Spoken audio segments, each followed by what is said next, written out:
Bom, gente, falando um pouquinho sobre as janelas, né? As janelas e as saídas de ar, elas devem ser providas de telas milimetradas que impeçam o acesso de vetores e pragas, tá? Então, essas telas também têm que ser removíveis para facilitar a limpeza, ok? Então, as janelas têm que ser providas de telas, tá?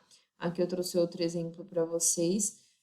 As telas têm que ser muito, né? Os espaços entre, tem que ser muito pequenos, porque eu não posso permitir que aquele inseto menorzinho consiga passar por ali, por aquela tela, tá? Então, é importante que em todas as janelas, tanto em janelas quanto saída de ar, sejam colocadas essas telas, tá?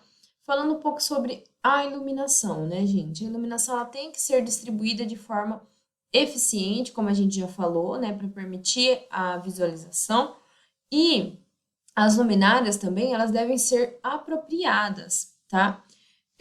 Principalmente aquelas que estão localizadas em cima das mesas de preparação de alimentos, porque essas lâmpadas elas podem estourar a qualquer momento. Então, elas têm que estar protegidas contra explosões e quedas acidentais. Então, basicamente, né, esses tipos de lâmpadas aqui são utilizados, porque se a lâmpada estourar ali, eu não vou ter caco caindo por cima de todos os meus alimentos. E isso é algo muito sério, né? Se passa qualquer um desses e chega ao consumidor, isso pode causar um ferimento grave, tá? Então é preciso também ter um cuidado com relação às lâmpadas, tá? As luminárias dentro da área de manipulação. Quando a gente fala de ventilação, gente, a área de produção de alimentos tem que ser bem ventilada, porque, né, não pode, se ela for, não estiver bem ventilada, ela pode produzir, né, mofos, né, principalmente locais que têm muito calor e umidade, então aquele local vai ficar propício, né, para o crescimento de mofos. Então, as áreas têm que ser bem ventiladas, essa ventilação deve garantir a renovação do ar ali dentro, né, é importante a gente lembrar que o fluxo de ar não deve incidir diretamente sobre os alimentos. Então, eu não posso ter ventiladores lá dentro da área de manipulação. Por quê? Os ventiladores eles vão canalizar todas as contaminações do ar e vão projetar diretamente nos alimentos. Então, eu não posso ter esse tipo de fluxo de ar direto, tá? Geralmente são utilizados esses tipos aqui de exaustores dentro da área de manipulação para renovação do ar, tá, gente? E também é importante que seja feita a manutenção do ambiente, né? Que ele seja livre de gases, fumaça, pó, partículas em suspensão ou outros, né, componentes ali que possam comprometer a qualidade higiênica sanitária do alimento que está sendo produzido ali, tá? Então, a gente tem que ter um cuidado muito especial com a área interna, né? O que a gente pode ter, o que não pode ter. Né? Então, é importante pensarmos, né, em tudo que pode ser fonte de contaminação, tá? Quando falamos lá, gente, dos vestiários e dos sanitários, né? Tanto os sanitários como os vestiários, eles não devem ter comunicação direta com a área de preparação e armazenamento dos alimentos ou os refeitórios, né? Porque são locais considerados contaminados, né? Os sanitários, os vestiários também, porque lá no vestiário, né, eu trouxe a minha roupa lá, eu vim da rua, troquei de roupa lá, então a minha roupa que está contaminada está lá dentro daquele vestiário. Então eles não devem ter comunicação direta. Eu não posso ter uma porta aqui do banheiro direto para dentro da área de manipulação, tá? Porque isso vai gerar, né, uma fonte de contaminação muito grande, ok, gente? As instalações sanitárias, elas têm que possuir os lavatórios, né, têm que estar supridas de produtos destinados à higiene pessoal. Então, para que os meus funcionários façam a higienização correta de mão, das mãos, né, então eu tenho que ter lá o meu detergente líquido, neutro, né, um sabão líquido neutro, as torneiras preferencialmente acionadas de forma automática para que a pessoa não toque na torneira, né? E ali já passe uma contaminação ou contamine-se, ok? Então, o detergente líquido neutro, a pessoa vai fazer a correta higienização das mãos, vai enxaguar e, né? É importante que tenham-se o papel toalha descartável, tá? Para que a pessoa seque as mãos e saia ali do sanitário do vestiário e possa ir para a área de manipulação, tá?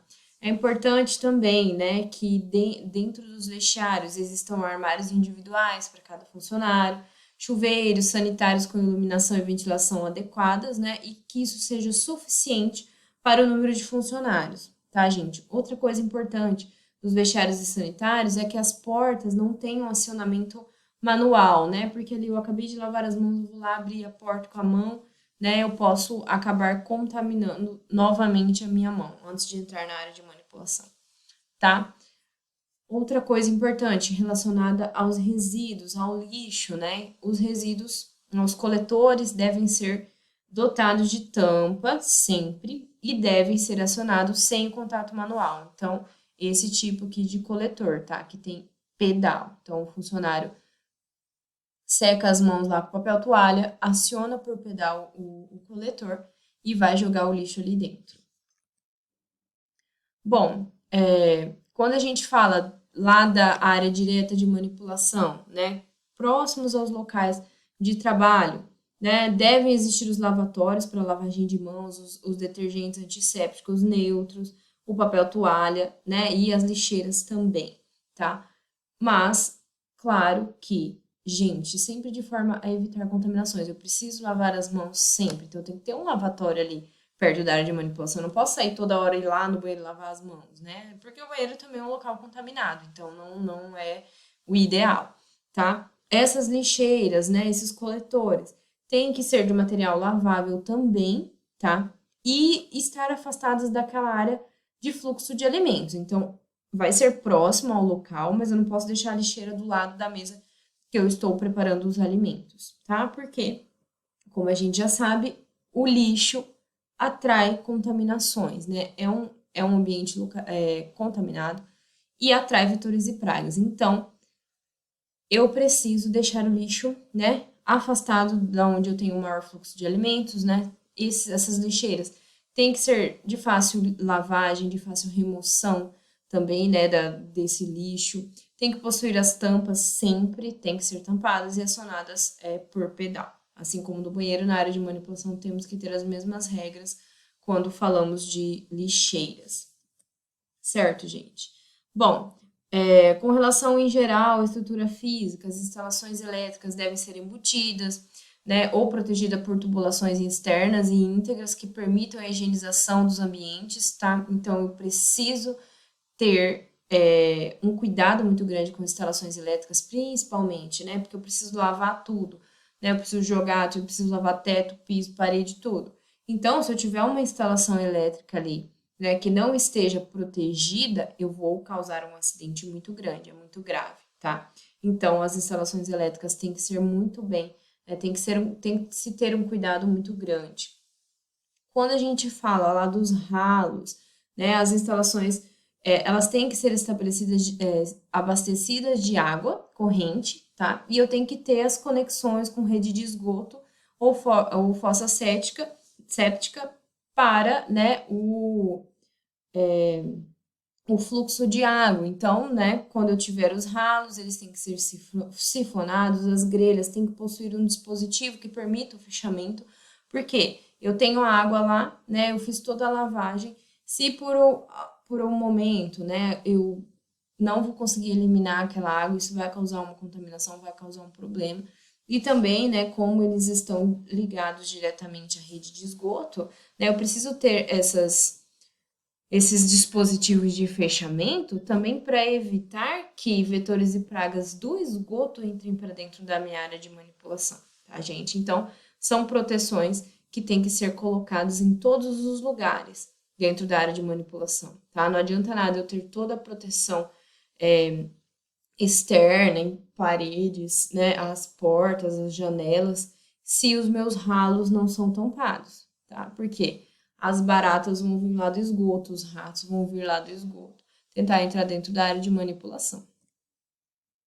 Quando falamos também das caixas de gordura e de esgoto, né, elas também têm que possuir, né, uma dimensão compatível ao volume de resíduos que elas vão suportar, né, para que não tenha vazamentos e cause, né, uma contaminação dentro ali da indústria. E também elas têm que apresentar um bom estado de conservação, né? Tem que ser bem conservadas, lavadas, né? Higienizadas com frequência, né? Porque, querendo ou não, gente, qualquer descuido que você tem dentro de uma indústria ou dentro de uma área de manipulação gera uma contaminação muito grande, tá? Também em relação ao sistema de canalização e eliminação de rejeitos, né? O sistema de esgoto deve ser estimado para suportar a carga máxima, tá? A construção de caixas de inspeção fora da área, né, de operação também facilita a higienização, né, de acordo com a qualidade dos resíduos que são eliminados ali. Então, é importante a gente pensar também não só ali no produto que eu estou fazendo, mas também nos resíduos que eu vou gerar para fazer este produto, tá? Falando um pouco sobre os equipamentos agora. Quando a gente fala, né, em equipamentos, né, a gente tem que mantê-los todos em bom estado de conservação, né? Eles têm que ser resistentes às operações de limpeza e desinfecção, porque, né, eu vou esfregar, eu vou colocar produto químico ali para realizar a desinfecção, tá? Tem que ter as manutenções programadas e periódicas desses equipamentos e utensílios, tá?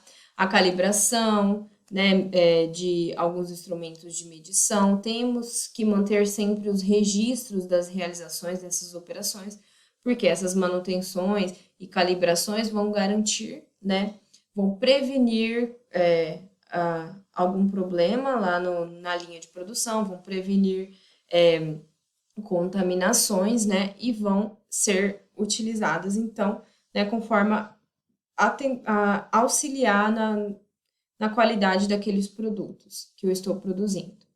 Quando falamos especificamente, né, de equipamentos e superfícies que entram em contato com os alimentos, gente, a gente tem que pensar, né, eu tenho vários utensílios dentro da minha indústria que vão entrar em contato direto. Então, ele não pode transmitir nenhum tipo de material, né, nenhuma substância tóxica, nem odor, né, nem sabor, não pode contaminar o meu alimento, né? Ele não pode ser uma fonte de contaminação. Então, eu preciso ter alguns materiais específicos para o contato com esses alimentos, tá? Os mais utilizados, o aço inox, o alumínio e o polietileno. Nunca utilizar madeira, gente. A madeira não é uma superfície ideal para o contato com alimentos. Por quê? Porque a madeira é uma superfície porosa e ali, né, ela não vai facilitar a higienização, né, correta e pode gerar muitos contaminantes. Então, eu não posso utilizar madeira, pessoal, para os equipamentos e utensílios dentro, né, que vão entrar em contato com os meus alimentos. Quando falamos das superfícies, né, desses equipamentos, de móveis, utensílios, né, de tudo, embalagem, temos que pensar em tudo. Tudo deve ser liso, impermeável, lavável. Não pode ter rugosidade, não pode ter frestas, não pode ter nenhuma imperfeição, porque qualquer coisinha ali pode comprometer a higienização e pode ser uma fonte de contaminação dos alimentos. Então, gente, sempre, né, ter uma superfície lisa e lavável em todas as etapas, tá? E com relação ao manejo dos resíduos, a gente tem que pensar, né? Eles têm que ser frequentemente coletados, estocados em um local fechado, isolado, né? Lá da área de preparo e armazenamento, para evitar os focos de contaminação e a atração desses vetores e pragas. Então, tirei o lixo da minha área de manipulação, vou fechar ele bem fechado, vou levar lá fora, lá na minha lixeira, tampada também, então eu tenho que colocá-lo, né, em um local que, de forma a evitar ao máximo, né, a atração desses vetores e pragas. Porque sempre que falamos em indústria de alimentos, falamos em alimentos, né, gente, sabemos que as chances de contaminações vêm de todos os lugares. Então, temos que tentar reduzir isso ao máximo.